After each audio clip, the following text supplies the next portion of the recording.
how to use OWealth investment feature on Opay.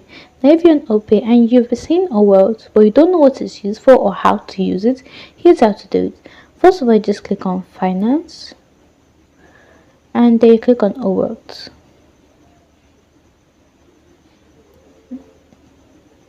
So OWealth is just about optimizing and getting higher returns. OWealth has an interest to your original money.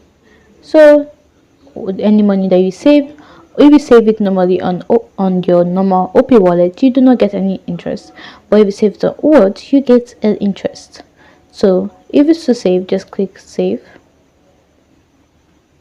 and then it will deposit from your wallet. You input the amount you want to save. Let's say 2,000.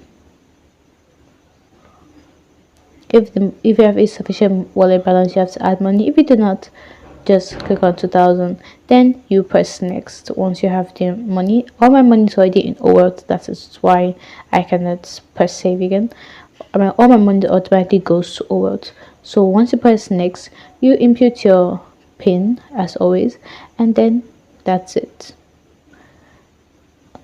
Hope you found this video helpful. If you did, don't forget to like, subscribe, and comment down below. Thanks for watching.